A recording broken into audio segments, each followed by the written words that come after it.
we are now going to be getting into the next season. Just dropped today, April 1st, 2025. Our card that comes with the season pass, Captain Carter, 4 cost, 3 power, ongoing. Add this card's power to your back row cards here. Can't add to itself. So here we have a new mechanic that's going to be happening, which I think will be kind of interesting as we go forward. Finally able to maybe add some power to lanes that are filled. Sometimes when you fill a lane, you can't do anything else with it unless you're Silver Surfer or somebody else that can maybe throw some energy that way. Few cards can do that. This will be one of those cards that can. So, ongoing, add this card's power to your back row cards. What are you thinking? I went ahead and pulled the trigger because I'd built up some credits. I know, I'm like, Agamotto, who cares? And this one, not nearly as dynamic. Maybe it's because I appreciate Haley Atwell. I was curious to see if she gets the cap bonus from the shield. Spoiler alert, she does not. Boo. But yeah, I just like the idea of it being something different. I had the credits, although not all of them went through. I have to talk to Google about that. But yeah, I went ahead and got her, immediately put her in the Cap Doom deck with a lot of ongoings. And since she's a 4 cost, you want to get her as one of the first 2 cards in the lane so she can give the bonus to both cards. Naturally, I have her with Peggy Carter's lifelong friend and soulmate, Zabu, to get her and Doom 2099 out there. And then, yeah, just a whole lot of ongoings. Usually I have Spectrum in that deck, but I switched out Onslaught since there were so many ongoings. I think I threw Cosmo in there. Eventually I decided I was being too clever trying to make Electro work there. But yeah, so that's what I did. But I've got a few other ideas. I think she'd be good with some of those created cards that bring some lower costs in later. So yeah, I think she'll be a fun one to try. Goliath was always going in some form of ongoing deck, and that just kind of merged into the Cap and Doom one since there's so many ongoings in that already. Yeah. Goliath, 2 cost, 1 power, ongoing, plus 1 power for each other ongoing card you have in play. So yeah, that was my initial thought as well. Get Goliath into a deck that has Dr. Doom 2099 in it, so we can get a bunch of ongoings. And, you know, Goliath, I like the thought of Goliath just continually getting bigger. I think that fits the card, it fits the character. So, yeah, any other thoughts on Goliath? Just as an added bonus, especially if you usually put the volume down like me, you can just imagine him saying things in Lawrence Fishburne's voice. True. That's true. All right. Kahhori is what I'm going with here. Yep. Kahhori, 4 cost, 6 power, on reveal. Each card in your hand gives one of your cards in play plus 1 power. Okay, so my thoughts here were discard with swarms. Get as many swarms as you can out of your hand. Kahhori, and then lay down Odin to get her even bigger. And maybe have her on, if there's a way to get Wong out there first, and then Kahhori. I'm just looking at okay, let's get this card massive and could make a pretty big impact. That was my initial thoughts here. You got any thoughts on Kahhori? Well, Collectosaur, anything where you're building up your deck should be a good running mate for Devil Dinosaur. That gives you another reason to have a whole bunch of cards in your hand. But honestly, my first thought, as it is with any 4/6, is, well, another nail in Ben Grimm's coffin. Yeah. Now he moves down to the bottom 99. I don't know how to fix Ben. If you high evolutionary him, he can hold his own, but less power than the high evolutionary. I know. Dude. He needs more power, but what, you make him a 4/7?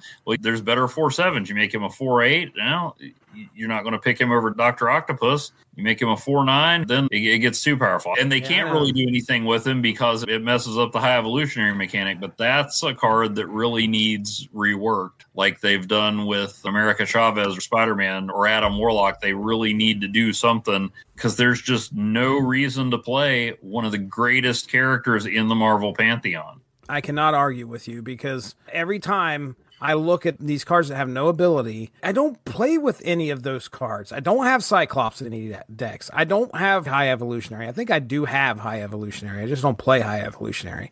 Better man than I am. I just don't do it. All right. There's better 6/12 cards than Hulk. There's better options for 5/9 than Abomination. You've got Arrow, but there's not dozens of cards. I I can make an argument for most of the others, like putting them in, but there is no justification for ever playing the Thing, who is my favorite character besides Squirrel Girl in the Marvel Universe. All right, next up, Infinity Ultron. 5 cost, 6 power. On reveal, add 2 of Ultron stones to your hand. So you can get, the stones are as follows. Mick Jagger. Keith Richards cannot be destroyed. Starts on the map, does not leave, even if Galactus destroys the location. Ultron Power Stone, 3 cost, 2 power. Its on reveal is double Infinity Ultron power. So Infinity Ultron becomes a 5/12 at that point. Ultron Reality Stone, 3 cost, 1 power. On reveal, add a drone here. Set its power to Infinity Ultrons. Ultron Time Stone, 3 cost, 1 power. On reveal, put a card from your hand here. Ultron Space Stone, 3 cost, 4 power. On reveal, move the lowest power enemy card here to the location of Infinity Ultron. So I think that's just moving it. I don't think it's flipping sides. I think it's just moving that card. Ultron Soul Stone, 3 cost, 3 power. On reveal, for each of your full locations, give one of your cards there plus 2 power. I think out of all these stones, that feels like the weakest one so far. Ultron Mind Stone, 3 cost, 2 power. Ongoing, your on reveal abilities here happen twice. Wow. I mean, dude. Now, granted, you're only getting 2 of these stones, at least on your 5th turn. So you're not really going, unless you can get him out there earlier somehow, there's not really going to be any way you can double that on reveal. Magic and Wong. Yeah. I mean, that's about the only thing I could think of. If you can get a 7th turn out there, you got Wong, you lay out, you can get 4 stones in your hand at that point. Turn 6, you're going to be able to lay out 2 stones. Turn 7, you're definitely going to be able to lay out 2 stones. And if you have Wong out there already, dude, double Infinity Ultron's power. Yeah. And you lay that out there and it does that twice. I mean, Infinity Ultron is going to be, this is another Agamotto in my opinion. It's going to be pretty powerful. I think what the drawback is the amount of stuff that you can do in the limited amount of turns that you have once you get him out there.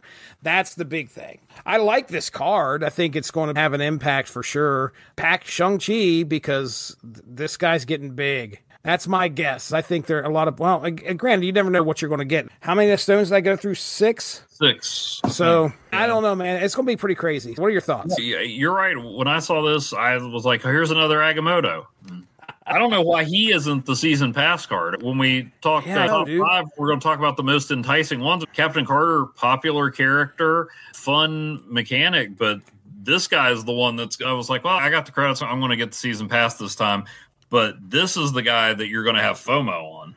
Right. That's the truth. I like all the cards this season, but he's the one that everybody's going to want. I mean, I want all of them, but he's the one that I think is going to be the most fun and the biggest difference maker. I agree.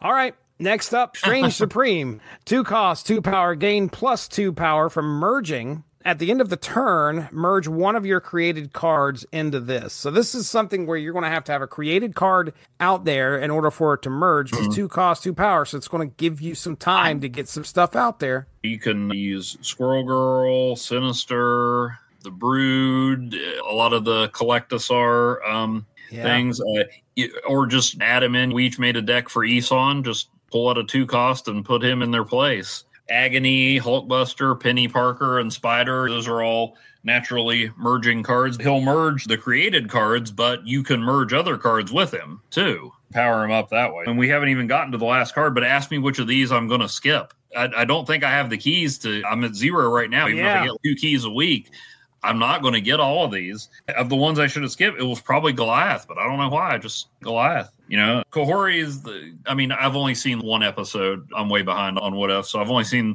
the 1 episode where she was introduced. She's the one that I have the least connection to, but that's a good card. So I don't know. All of these look good. I think you get the stuff out there, and you can get Strange Supreme up there. Pretty. Well, you know who else he'd be good with is Loki. Oh, yeah. True. Because I think those would all count as created cards.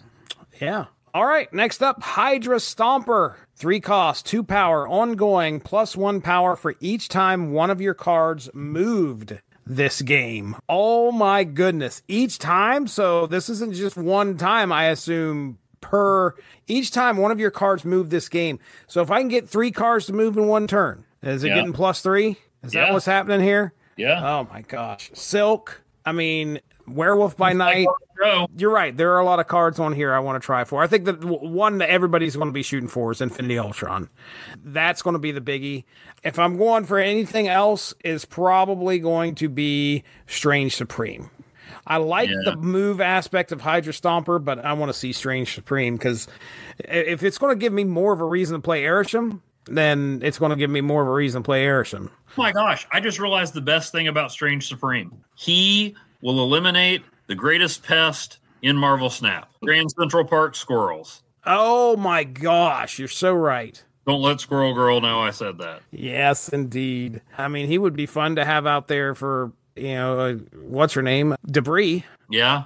Debris, I mean, he's something that could clear up some space. He could even clear out your abandoned mine without having to sacrifice eventually, slowly but surely. I'm not sure if that's the best use of his powers, but I just like the fact that he gets around some of the bigger pains in the butt in the game. Well, you don't have to skip a turn then. I mean, that's actually kind of nice. If you accidentally lay that down on on the rock pit, what is it called again? The abandoned mine. He doesn't have to be at the location. He can pull them from other locations. He's pulling them from other locations? Let me watch the video again. I watched the dev video, and it made things worse. Well, it doesn't exactly say it in the language either. I mean, it doesn't say merge one of your cards here. Yeah, he definitely pulled it from an adjacent location. Oh. He can not only increase his power, and he gets a +2 when he merges. So even if he's merging with a squirrel or a rock, he's still at least getting +2. Yeah, he's getting +2. I'm excited. Yep. All right, locations. Sakar Grand Prix. After turn 4, the winner here gets +1 max energy. You seen the episode of What If that comes from? No, I'm really curious as to what episode this is. I've seen all season 1, maybe the first of season 2, but I have not seen all. So you know how at the end of season 1, when they make the Guardians of the Multiverse or whatever, there's a Gamora that you've never seen. They pull everybody from a previous episode except Gamora. Yes. That was an episode that I think because of COVID, it didn't get finished in time to be released with the rest of them. And so it's a season 2 episode. The premise is Iron Man doesn't make it out of the wormhole at the end of Avengers, and he winds up on Sakar. You basically get a cross between Mario Kart and Death Race. Oh, really? Tony Stark and Gamora are racing the Grandmaster, voiced by Goldblum. Goldblum and all over. Wow. Yeah, so that's where that comes from. That's pretty cool. I wondered what that was about. Now that I know what the actual ability of this thing means, I don't know if that means just that one time after turn 4, if it means from there on out. Plus, I think it's for the rest of the game, so that makes that a little more. I know I just said when we were talking about last season that the Starbrand Crater was fun, but not one you have to give. The fact that you can get it and deny your opponent, it makes it a little more strategic or important than the Starbrand Crater. Last one, Sanctum Infinitum. Discard a card, fill this to return it with +5 power. Yeah, like Weapon X or Celestial Burial Ground. I think it'll just discard a random card. All right. And then if it's one you really want, you're like, crap, I got to fill that up. So I was saying maybe use the Brood or somebody that helps you fill up a lane. Yeah. Or, if you want to be a jerk, use Jean Grey and prevent your opponent from filling up that lane. Smart. Ooh, well, yeah. She could go to my War Machine deck, because then I could play where I have to look at that. Ooh, some good thoughts right there. Okay, there is our discussion on What If. Like I said, dropped April 1st.